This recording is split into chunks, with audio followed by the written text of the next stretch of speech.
In the winter of 1856, tucked away in a quiet corner of southeastern Ohio, 3 baby boys were born under circumstances so unusual that even now, medical experts speak of them only in whispers. The triplets entered the world beneath the floorboards of a Quaker meeting house on one of the most dangerous nights in the history of the Underground Railroad. From the start, these children displayed traits that no one could explain. Their descendants have protected the truth for over a century, keeping hidden what these boys were truly capable of. If their story were to become public, it could upend everything we think we understand about human perception and potential. What you're about to hear has never been published, never discussed in any academic forum, and never written about in scientific journals. The evidence has been buried on purpose. But tonight, the truth comes out. Before we begin this incredible story rooted in one of America's most secretive rescue efforts, I have a quick question for you. This channel isn't for everyone. It's for those willing to confront mysteries that push the boundaries of what we believe is possible. If that sounds like you, hit subscribe and drop a comment with your state. I want to see where all the fellow mystery seekers are tuning in from tonight, because what happened didn't unfold in some distant land. It happened here in a place that may be closer to you than you'd like to think. The story begins on a freezing night in February, when 3 lives came into the world in the last place you'd expect, and their arrival would confound scientists and doctors for generations. In 1856, the village of Cedar Mills, Ohio, barely qualified as a town. Fewer than 300 people lived there, just a few houses, a general store, a blacksmith, and a brick meeting house that served the local Quaker community. Unlike other Christian groups of the time, the Society of Friends practiced their beliefs in quiet humility. Their simple clothing and serious demeanor reflected a deep devotion to modesty and to a radical idea that all people are equal in the eyes of God. This belief transformed their meeting house from a place of worship into something far more dangerous. It became Station 14 on the Underground Railroad, a vital stop for those fleeing slavery in Kentucky and Virginia. At the center of it all was Elder Samuel Whitmore, a seasoned farmer whose quiet strength and sharp eyes concealed a lifetime of secrets. For 8 years, he had helped people escape to freedom. Beneath the wooden floors of the meeting house was a hidden basement, accessed by a trapdoor beneath the speaker's platform. The space had been dug out by hand and reinforced with wooden beams. Fresh air flowed through a clever system of hollow fence posts, appearing decorative, but serving a vital purpose. On any given night, between 3 and 15 people might be hiding down there, waiting for their next chance to move north. February of 1856 was especially dangerous. The Fugitive Slave Act of 1850 had empowered slave catchers to operate openly across state lines. Men like the Garrett brothers, notorious bounty hunters, had been seen nearby for weeks, offering cash rewards for tips about Underground Railroad routes. Cedar Mills was on edge. Every knock at the door after dark sent a chill through the town. 3 nights before the birth, a young woman arrived at the meeting house. She called herself Ruth and said she was 19. It was obvious she was pregnant and very close to giving birth. Elder Whitmore immediately understood that she wouldn't be able to continue north anytime soon. But he didn't realize just how soon the birth would come, or how profoundly it would shake their understanding of what humans are capable of. Ruth said she'd escaped from a plantation in northern Kentucky. Her quiet conversations in the basement revealed that she'd been taught to read, a rare skill for someone in her situation, and she carried herself with a quiet confidence that left an impression on even the most reserved Quakers. But there was something else about her, something harder to define. She had an unsettling way of knowing things before they happened. She would sense people approaching the building long before they could be heard. She turned away food that later proved spoiled, though it looked perfectly fine. And most curiously, she would sometimes quietly correct someone's statement, not out of rudeness, but as if she simply knew the truth. One evening, she turned to Martha, Samuel's wife, and said, "That man who brought supplies yesterday, he said his name was Williams from Lancaster, right?" Martha nodded. "That's not his name," Ruth said softly, "and he's never been to Lancaster." "I don't know why he lied, but he did." Martha brushed it off as nerves. But 2 days later, It turned out Ruth was right. The man had used a false name and had been asking questions about the meeting house. He had likely been sent to gather information. On the night of February 23rd, everything changed. It was bitterly cold and eerily quiet. Samuel was saying his evening prayers when a knock came at the door. 3 quick taps, a pause, then 2 more, the correct signal. Still, something felt off when Samuel opened the door. He found Joshua, a man he had helped before, but this time Joshua looked terrified. "They're coming," he panted. "The Garrett brothers, 6 others, dogs. They know about this place. Someone gave us up." Samuel's heart sank. In all his years running this operation, he had never faced a direct threat like this. The basement was no longer safe. 7 people were sheltering below, including Ruth, who had been feeling contractions all day. Martha had hoped the birth wouldn't come for at least another week, but that hope was fading. As if on cue, a low moan rose from beneath the floorboards.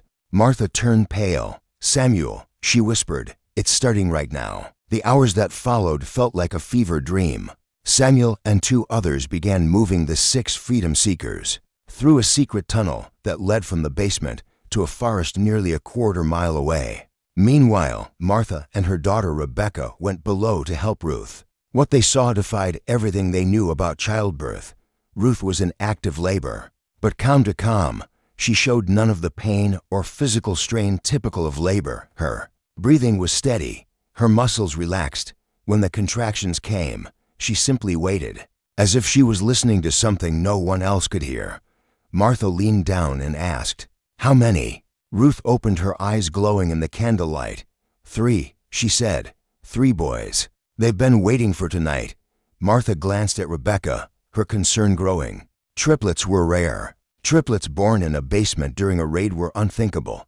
And what did Ruth mean that they'd been waiting? Outside, the sound of horses echoed through the trees.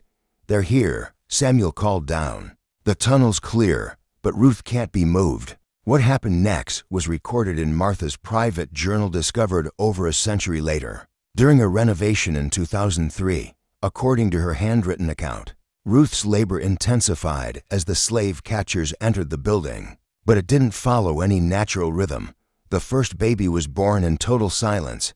No cries, no gasps, just steady breathing. The boy opened his eyes immediately, fully alert. Before Martha could cut the cord, the second baby arrived, the same quiet, calm, eyes wide open. A minute later, the third followed. 3 boys, no tears, no struggle.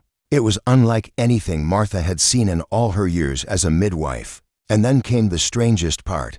As the Garrett brothers searched above them, stomping across the floors and stopping right above the hidden trapdoor, the newborns remained absolutely silent. Not a single noise escaped them, not a whimper or breath. Their dark eyes followed the sounds above as if they knew their lives depended on staying still. Ruth, too, said nothing. She cradled her sons and whispered to them in a language Martha didn't recognize. Later, she would describe it as something fluid like water over rocks, a soft, flowing sound that didn't match any known dialect. The search lasted almost 3 hours. The Garretts tore through every room. Their dogs sniffed the floorboards, even scratched at a few spots, but they never found the entrance. Eventually, frustrated and convinced they'd been misled, they gave up and left. Only after the last hoof beats had faded did the 3 babies cry, and when they did, it was in unison, a single, haunting wail that echoed through the stone walls like something ancient. Ruth died less than an hour later. Martha did everything she could, but the bleeding wouldn't stop. Her final words, spoken so faintly that Martha had to lean close, were, "They'll know things. They always will. Take care of them, but remember they're not like other children." With Ruth gone, the community of Cedar Mills faced a dilemma. 3 infants, no known father, and no legal records. Technically, they were freeborn in Ohio but had no proof of it. Samuel made a decision that would define the rest of his life. The boys would be raised together by the entire Quaker community, each family taking turns to care for them, but all sharing the responsibility. They named the boys Caleb, Ezra, and Isaac. And from the very beginning, It was clear Ruth's final words were no dying fantasy. The three boys truly weren't like other children, but their differences were subtle enough that most people brushed them off as odd coincidences, unless they were paying very close attention. Martha Whitmore, who had taken on much of their care during their first year, kept detailed notes on their behavior. These writings, found alongside her birth journal, offer a chilling glimpse into the early signs of the boys' unusual abilities. By the time they were 6 months old, the triplets had started doing something that deeply unsettled their caregivers. All three would turn their heads at the exact same moment, often staring at an empty doorway or window. Minutes later, someone would appear in that spot, usually someone who was angry, upset, or hiding something. The boys seemed able to detect emotional tension long before anyone else noticed. By their first birthday, the pattern was impossible to ignore. The triplets had an uncanny ability to detect lies. When spoken to, they reacted normally if the person was telling the truth, but if someone lied even about something small, they would turn away, refusing to engage. At first, people found this amusing, even useful. If someone claimed to have done a task they'd forgotten, the boys would sense it instantly. If a visitor used a fake name, they would avoid them altogether. But it wasn't just about lies. As they grew, the boys began to pick up on all kinds of hidden intentions, emotions, secrets, plans no one had spoken aloud. Samuel Whitmore once wrote, "It's as if they can see straight into a person's heart and know what's buried there." It might be a blessing if it didn't seem to trouble them so deeply. They weren't just recognizing dishonesty, they were burdened by it. Even the smallest deceptions weighed on them. More concerning was how they reacted to certain types of lies. They were particularly distressed by people hiding things related to violence or missing persons. When a traveling merchant named Thompson passed through Cedar Mills, the triplets became so agitated they couldn't sleep or eat. 2 weeks later, news came that Thompson had been arrested for murdering his business partner, whose body had been hidden in his wagon during his visit. By age 3, the boys had developed a look the community began calling the knowing look. When someone was hiding something important, all three boys would simultaneously focus their attention on that person, their eyes intense and unblinking. They would whisper softly to each other, always in that same flowing language their mother, Ruth, had spoken the night they were born. Dr. William Harrison, the local physician who had monitored the boys since birth, was both fascinated and disturbed by them. In a letter to a colleague, he wrote, "Physically, they appear normal, perhaps slightly more sensitive than most children, but they routinely demonstrate awareness of things they shouldn't be able to know. Either they possess some form of sensory perception unknown to medicine, or I'm being fooled by an illusion. Yet how 3-year-olds could manage such a deception, I can't begin to understand." The boys quickly became an important part of Underground Railroad operations. Word of their abilities spread quietly through the network. People seeking freedom began requesting routes through Cedar Mills. Believing the boys could spot infiltrators or traitors, their presence brought a sense of security. If the triplets were calm, it meant everyone was safe. But if they were uneasy or refused to enter the basement, it was a clear warning. Someone wasn't who they claimed to be. Samuel Whitmore found it unsettling to depend on children for the safety of such a critical network, but he couldn't deny their accuracy. Over 3 years, they identified 7 would-be infiltrators, stopping them before they could jeopardize the station. But their growing abilities came at a cost. Other children avoided them, disturbed by their silent stares and constant whispering. Adults were grateful for their help, but uneasy in their presence. Even honest people felt exposed, as though every thought and emotion was on display. What worried the community most was the boys' growing awareness of their own power. By age 4, they had learned to tone down their behavior around strangers, keeping their stares and whispers more discreet.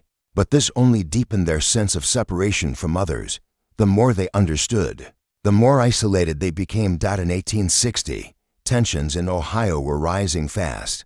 Lincoln's election had increased pressure on the Underground Railroad and bounty hunters like the Garrett brothers were more active than ever. It was during this time that the boys, now 4, began showing a new and more unsettling ability. They could sense emotional distress from people who weren't even present. The first recorded incident happened on a cold January morning. The boys were indoors, safe and warm, when they suddenly began to cry. But it wasn't normal crying, it was a deep, wailing sound that went on for hours. Martha tried everything to soothe them, but nothing worked. Finally, just before sunset, they stopped. 2 days later, a freedom seeker arrived with tragic news. 11 people had been captured 40 miles south, including a woman who gave birth during the ordeal. Both she and her child had died from exposure. On the way back to Kentucky, the capture had happened almost exactly when the boys began crying. Samuel initially dismissed it as coincidence until it happened again 3 weeks later.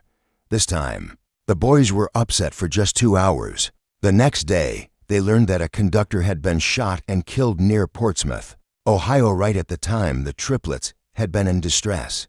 Dr. Harrison examined the boys after the third incident. His notes revealed strange physical changes. During these episodes, the boys' heart rates synced, their breathing matched, their body temperatures dropped, their brain activity increased dramatically.